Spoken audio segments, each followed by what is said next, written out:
Hello दोस्तों, मेरे YouTube channel पर आपका बहुत बहुत स्वागत है। विद्यार्थियों का एक विशेष आग्रह था कि 2024 में इंटरमीडिएट जो एग्ज़ाम जैक के द्वारा आयोजित किया जाएगा उसमें इतिहास विषय के महत्वपूर्ण प्रश्नों पर जो है सो मैं चर्चा करूं ताकि वो ज़्यादा से ज़्यादा लाभान्वित हो सकें, है ना। इसी क्रम में हम क्या कर रहे हैं, हम जो है सो YouTube वीडियो के माध्यम से आपको महत्वपूर्ण जो है सो प्रश्नों के बारे में बताएंगे। उसका आंसर क्या होना चाहिए इस पर भी जो है सो चर्चा करेंगे और एक संपूर्ण रूप से हमारा प्रयास होगा कि इतिहास विषय की तैयारी आपको प्रॉपर वे में हम करा दें। ठीक है, जैसा कि आप सभी जानते हैं कि सिलेबस से कुछ चैप्टर को जो है सो समाप्त कर दिया गया है। पहले 12 चैप्टर जो है सो पढ़ना था, अब 3 चैप्टर जो है सो करीब करीब हटा दिया गया है। ठीक है ना, जिसकी जानकारी आपको संबंधित स्कूल में मिली होगी, है ना। अब दूसरा चीज कि लास्ट ईयर जो इंटरमीडिएट एग्जाम हुआ था उसमें एग्जाम का पैटर्न थोड़ा सा हम लोग देखते हैं कि बदला था। 40 मार्क्स का ऑब्जेक्टिव क्वेश्चंस था और 40 मार्क्स का जो है सो सब्जेक्टिव क्वेश्चंस था। इसको तो बदला नहीं गया है, तो हम लोग यही मान करके चले कि आने वाले समय में अगला जो 2024 का इंटरमीडिएट जो एग्जाम होगा उसमें भी इसी पैटर्न को जो है सो फॉलो किया जाएगा, जिसमें 40 मार्क्स ऑब्जेक्टिव और 40 मार्क्स सब्जेक्टिव क्वेश्चंस पूछे जाएंगे। तो अभी फिलहाल जो है सो वीडियो के माध्यम से हम लोग मुख्य रूप से बल देंगे सब्जेक्टिव क्वेश्चंस पे। ठीक है, 40 मार्क्स का जो ये आपका सब्जेक्टिव क्वेश्चंस होगा, है ना, तो आपको पता है कि ये 3 भागों में जो है सो बटा हुआ होगा। एक अति लघु उत्तरीय प्रश्न, एक लघु उत्तरीय प्रश्न और फिर दीर्घ उत्तरीय प्रश्न, है ना। तो इन तीनों पर जो है सो हम लोग चर्चा करेंगे और आपको महत्वपूर्ण प्रश्नों के बारे में जो है सो हम बताएंगे। ठीक है, अगर प्रॉपर वे में आप वीडियो को देखेंगे, है ना, करीब करीब 2.5-3 महीने का समय जो है सो बचा हुआ है एग्जाम में, तो आप अगर प्रॉपर वे में वीडियो को देखेंगे, समझेंगे, तो इतिहास विषय की तैयारी जो है सो निश्चित रूप से आपकी हो जाएगी, है ना। तो देखिए, सबसे पहले हम लोग जो चर्चा करेंगे तो चैप्टर वाइज हम जो है सो उठा रहे हैं चीज़ों को। जैसे मान लीजिए कि एक चैप्टर है हम लोगों का सूफी आंदोलन, है ना, मेडिवल हिस्ट्री से संबंधित एक अध्याय है सूफी आंदोलन। तो सूफी आंदोलन पर सबसे पहले जो है सो हम चर्चा करते हैं, है ना। सूफी आंदोलन से जो क्वेश्चंस पूछे गए हैं, है ना, या जो पूछे जा सकते हैं, उन संभावित प्रश्नों को यहाँ पर हम डिस्कस करेंगे। उससे पहले सूफीवाद है क्या, उस पर थोड़ा सा एक समझ जो है सो आप विकसित कर लें कि सूफी आंदोलन था क्या। ठीक है, तो देखिए, हम लोग सब पाते हैं कि इस्लाम धर्म की जो स्थापना हुई, तो इस्लाम धर्म की स्थापना पैगंबर मोहम्मद साहब के द्वारा जो है सो की गई थी। पैगंबर मोहम्मद साहब का जन्म जो है वो 570 ईस्वी में हुआ था और इनकी मृत्यु जो है वो 632 ईस्वी में हुआ था, है ना।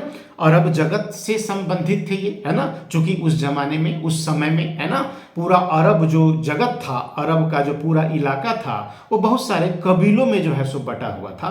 उसी में से एक कबीला था कुरैश कबीला, और उसी कबीले में जो है सो मोहम्मद साहब का जो है सो जन्म हुआ था। वो एक अलग उनका अपना एक जीवनी रहा, उस पर अभी चर्चा हम नहीं करेंगे, है ना, क्योंकि इसको सिलेबस से हटा दिया गया है ना। तो फिलहाल इतना आप समझ लीजिए कि मोहम्मद साहब के द्वारा इस्लाम धर्म की जो है सो स्थापना की गई। अब इस्लाम धर्म की जब स्थापना हुई तो इस्लाम धर्म का अपना एक सिद्धांत था, इस्लाम धर्म का अपना एक दर्शन था। तो इस्लाम, जब मोहम्मद साहब की जब मृत्यु हो गई तो मोहम्मद साहब की मृत्यु के पश्चात इस्लाम के सिद्धांतों को, इस्लाम के दर्शन को आगे जो बढ़ाया गया वो विभिन्न खलीफाओं के समय जो है सो ये आगे बढ़ा, है ना। खलीफा कौन थे, तो मोहम्मद साहब के उत्तराधिकारियों को जो है सो खलीफा कहा गया। तो विभिन्न खलीफाओं के शासनकाल में इस्लाम का व्यापक रूप से जो है सो प्रचार प्रसार हुआ। तो समय के साथ क्या हुआ कि इस्लाम धर्म का जो मूल तत्व था, इस्लाम धर्म का जो मूल सिद्धांत था, उसमें आडंबर का जो है सो प्रवेश होता चला गया, है ना। वो आडंबर युक्त हो गया और उस पर धूल गंदगी की परत जो है सो जमती चली गई, है ना। मतलब कि जो इस्लाम का जो मूल मर्म था ना, वो कहीं जो है सो खो गया, है ना। और विभिन्न मौलवी मुल्लाओं के द्वारा, है ना, विभिन्न खलीफाओं के शासनकाल में विभिन्न विद्वानों के द्वारा, है ना, अलग अलग प्रकार से जो है सो इस्लाम के सिद्धांतों या दर्शन की जो है सो व्याख्या की गई, जिससे उसका इस्लाम का मूल तत्व कहीं ढक गया, खो गया, है ना। तो समय के साथ क्या हुआ कि इस्लाम मतलब कि अरब जगत में बहुत सारे ऐसे संतों का प्रादुर्भाव हुआ, है ना। बहुत सारे ऐसे संत जो घूम घूम करके जो है सो, है ना, अपनी बातों को लोगों के समक्ष जो है सो रखते थे।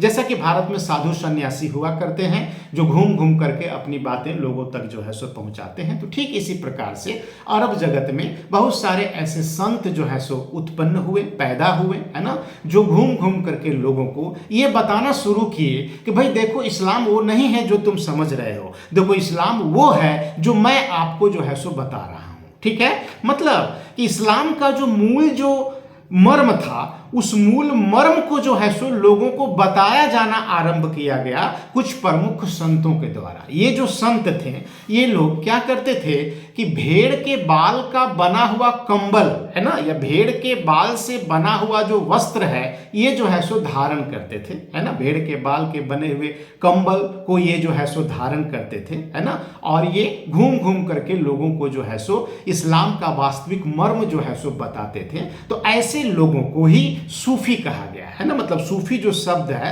वो सफ से बना है, सफ का मतलब भेड़ का बाल होता है, ठीक है ना। मूल अर्थ इसका यही है। हालांकि सूफी शब्द की व्याख्या अलग अलग इतिहासकारों के द्वारा अलग अलग तरह से जो है सो किया गया है, लेकिन सबसे ज्यादा मान्यता प्राप्त जो मत है वो यही है कि सूफी शब्द सफ से जो है सो बना है। मतलब कि वैसे संत या वैसे फकीर जो घूम घूम करके, है ना, लोगों को इस्लाम का वास्तविक मर्म बताते थे, है ना, और भेड़ के बाल का बना हुआ कपड़ा पहनते थे, जिनका जीवन बड़ा ही सादा होता था, सिंपल तरीके से लोग जो है सो रहते थे, भौतिकतावाद की तरफ इनका आकर्षण बिल्कुल भी जो है सो नहीं था। तो ऐसे लोग ही जो है सो सूफी कहलाए, है ना।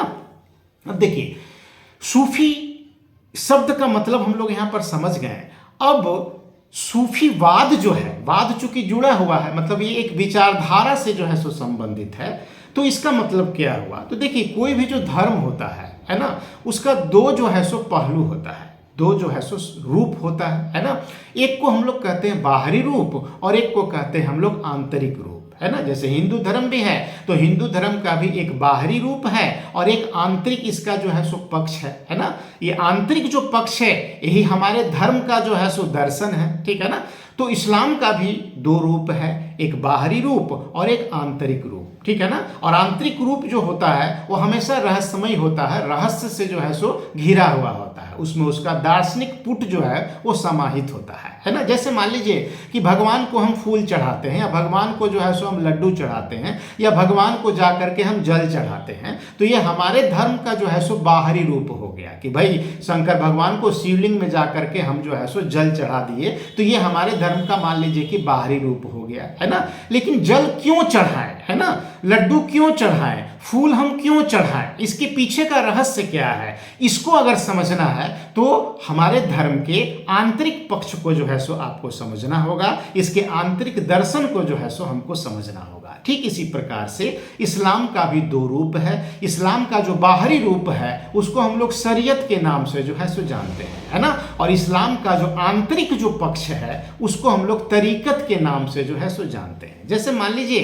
कि अगर शरीयत कहता है कि एक मुसलमान को 5 बार नमाज पढ़ना चाहिए, है ना, तो 5 बार क्यों पढ़ना चाहिए, 4 बार या 6 बार क्यों नहीं पढ़ना चाहिए, ये इसका आंतरिक पक्ष हो गया, मतलब ये तरीकत कहलाया। तो सूफी लोग तरीकत की व्याख्या करते थे, है ना।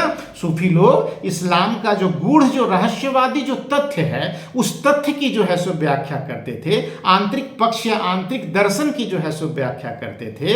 तो ऐसे लोग ही जो है सो सूफी कहलाए, है ना। और इस अवधारणा को ही हम लोग सूफीवाद के नाम से जो है सो जानते हैं। मतलब एक लाइन में अगर कोई आपसे पूछे कि सूफीवाद से आप क्या समझते हैं तो आप इसका जवाब देंगे कि भाई सूफीवाद जो है वो तरीकत की व्याख्या है। अब तरीकत क्या है, तो तरीकत इस्लाम का रहस्यवादी पक्ष है, इस्लाम का आंतरिक जो है सो पक्ष है, जिसको हम लोग तरीकत के नाम से जानते हैं, है ना। तो समय के साथ क्या हुआ कि समय के साथ अरब जगत में बहुत सारे ऐसे सूफी लोग उत्पन्न हुए जो लोगों को तरीकत के बारे में जो है सो बताते थे, लोगों को ये बताते थे कि भाई इस्लाम ऐसा नहीं था, है ना, इस्लाम ऐसा है ना, मोहम्मद साहब इस प्रकार से जो है सो बताना चाहते थे, इसके पीछे का रहस्य देखिए ये है, आदि आदि, है ना। तो धीरे धीरे क्या हुआ कि अरब जगत में सूफी लोग जो है सो काफी लोकप्रिय होने लगे, है ना, पॉपुलर होने लगे। और समय के साथ सूफी लोग जो हैं ये कई संप्रदायों में जो है सो बट गए, है ना, अलग अलग यूनिट में जो है सो बट गए। तो सूफी लोगों का ये अलग अलग जो संप्रदाय था उसी को सिलसिला के नाम से जो है सो हम लोग जानते हैं, है ना, जिसको सूफी सिलसिला कहते हैं। फिर क्या हुआ कि भारत में जब गजनवी का आक्रमण हुआ, भारत में जब मोहम्मद गौरी का आक्रमण हुआ, तो गजनवी के आक्रमण के समय में बहुत सारे सूफी लोग भी जो है सो भारत आए। आगे गौरी के आक्रमण और उसके पश्चात भी अरब क्षेत्र से बहुत सारे सूफियों का भारत जो है सो आगमन जारी रहा, है ना। और बहुत सारे ऐसे सूफी संत जो भारत आए उन्होंने भारत में भी अपने सिलसिलों की जो है सो स्थापना की। जैसे मान लीजिए चिश्ती सिलसिला की स्थापना हुई, है ना, फिरदौसी सिलसिला की स्थापना हुई, सुहरावर्दी सिलसिला की स्थापना हुई। इस प्रकार से भारत में बहुत सारे सूफी सिलसिले जो है सो स्थापित हुए और इनसे जुड़े हुए जो संत थे ये अपने अपने क्षेत्र में, है ना, सूफी विचारधारा का जो है सो प्रचार प्रसार करने लगे, है ना। अब देखिए ये मोटा मोटी जो है सो ये सूफिज्म हम आपको समझाने का जो है सो प्रयास किए, है ना। अब इसमें एक क्वेश्चन तो होता है कि सूफीवाद से आप क्या समझते हैं, तो इसका आंसर निश्चित रूप से जो है सो आप दे सकते हैं, है ना। अब क्या है कि ये सूफी लोग जो थे तो मूल रूप से ये लोग दो भाग में जो है सो बटे हुए थे। एक को कहा गया बासरा और एक को कहा गया बेसरा, है ना।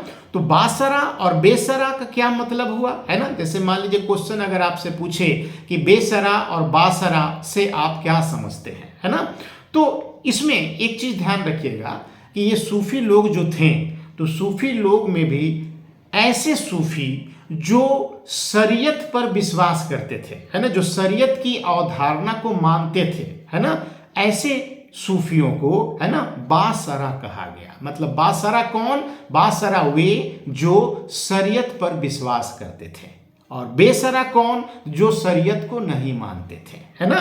बासरा जो शरीयत को मानते थे और बेसरा जो शरीयत को नहीं मानते थे, है ना।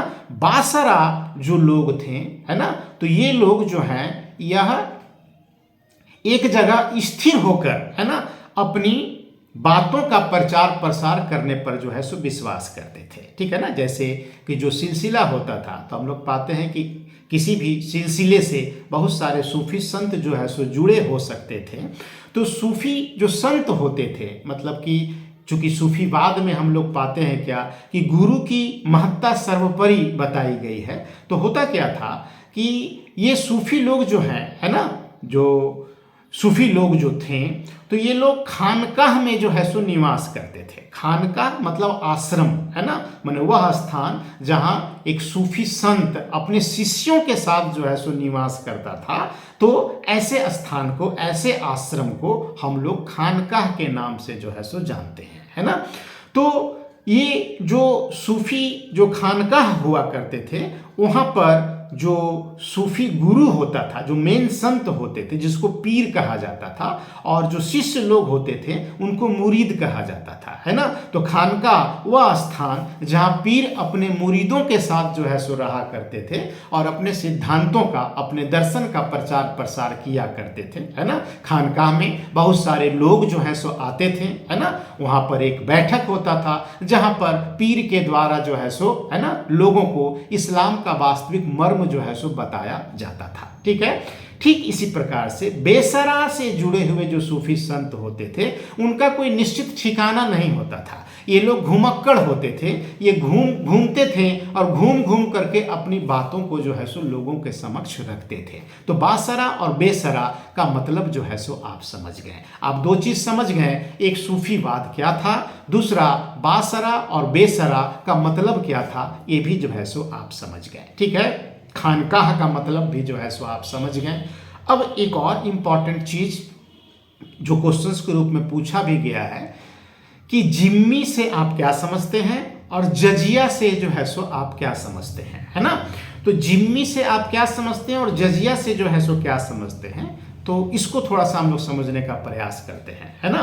देखिए हुआ क्या कि भारत में जब इस्लाम आया तो भारत का इस्लाम के साथ जो संपर्क हुआ है ना, तो हम लोग पाते हैं कि जिस समय भारत में हर्षवर्धन का शासनकाल था, है ना, हर्ष के शासनकाल के समय में भारत का इस्लाम के साथ जो है सो संपर्क स्थापित हुआ उन अरब व्यापारियों के माध्यम से जो दक्षिण भारत में आकर के व्यापार करते थे, है ना, मतलब कि अरब क्षेत्र के वैसे व्यापारी जो इस्लाम पर विश्वास करते थे, जो इस्लाम के अनुयायी थे, ये लोग जब भारत आए और खास करके केरल के इलाके में आए तो भारत का जो है सो इस्लाम से संपर्क स्थापित हुआ।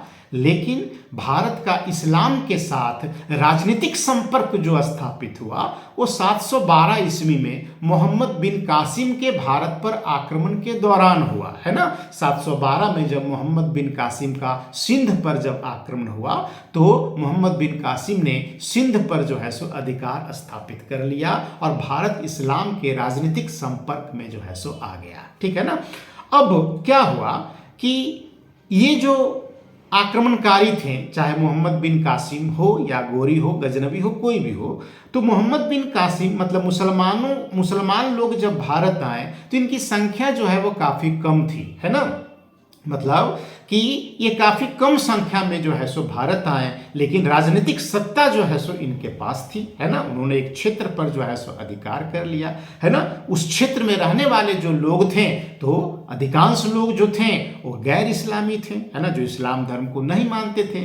ये आपका ईसाई लोग हो सकते हैं, हिंदू लोग हो सकते हैं, बौद्ध लोग हो सकते हैं, जैन लोग हो सकते हैं, है ना, मतलब जो कि गैर इस्लामी लोग थे। तो अब क्या हुआ कि मोहम्मद बिन कासिम के द्वारा, है ना, सबसे पहले सिंध पर, है ना, गैर इस्लामी प्रजा, है ना, जो इस्लाम को नहीं मानती है, तो गैर इस्लामी प्रजा पर एक टैक्स जो है सो लगाया गया जिसको हम लोग जजिया के नाम से जो है सो जानते हैं। जजिया क्या था? तो जजिया जो था एक कर था, एक टैक्स था जो पहली बार मोहम्मद बिन कासिम ने भारत में, है ना, सिंध में जो है सो लगाया था, सिंध क्षेत्र में लगाया था। और यह टैक्स जो था वह गैर मुस्लिम जनता जो है सो देती थी सरकार को, मतलब कि राजा को, है ना। अब ये जो जजिया जो कर था तो ये कोई धार्मिक कर नहीं था, है ना, यह एक गैर धार्मिक कर था। गैर धार्मिक कर था का मतलब क्या हुआ? तो वास्तव में क्या था कि जब मुस्लिम लोग भारत में एक शासक के रूप में जब स्थापित हुए, है ना, और मुसलमानों का जो शासन था वो तलवार पर जो है सो आधारित था। इन्होंने जो क्षेत्र पर नियंत्रण स्थापित किया ये तलवार के बल पर स्थापित किया और उसको कायम भी जो इन्होंने रखा वो तलवार के बल पर ही अपने शासन को कायम रखा जब तक वो रख सके, ठीक है।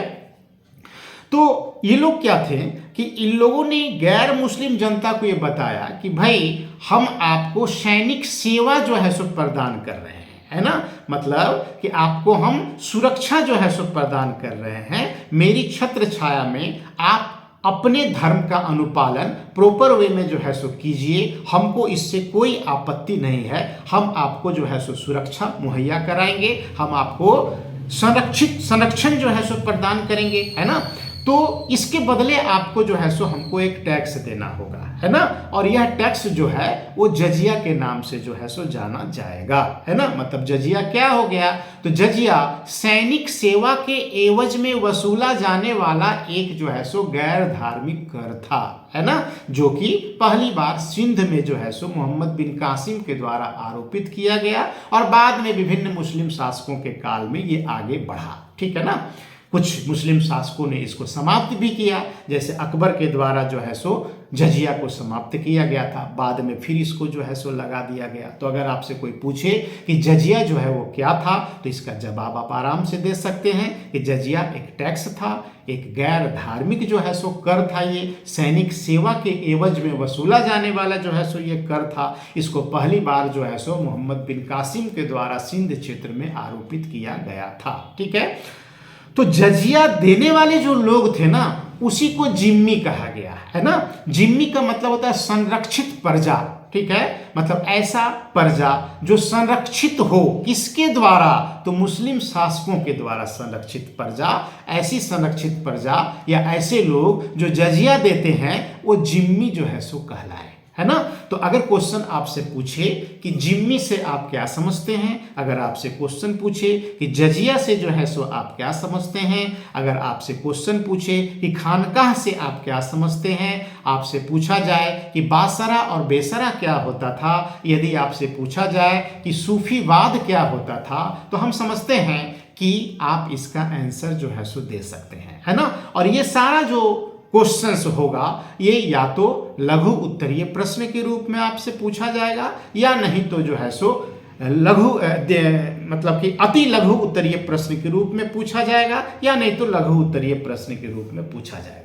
अब इसी सूफीवाद से, है ना, दीर्घ उत्तरीय प्रश्न के रूप में अगर कोई प्रश्न आएगा, है ना, तो वो कौन सा प्रश्न होगा, इसकी चर्चा हम जो है सो नेक्स्ट क्लास में करेंगे और आपको बताएंगे कि सूफीवाद से जो है सो लॉन्ग क्वेश्चंस के रूप में कौन सा प्रश्न जो है सो पूछ सकता है। फिर हम लोग भक्ति आंदोलन पर जो है सो चर्चा करेंगे। इसी प्रकार से क्रमशः जो है सो हम लोग आगे बढ़ेंगे और पूरे भारत के इतिहास को जो है सो हम आने वाले 3 महीना में आपको कराने का प्रयास करेंगे।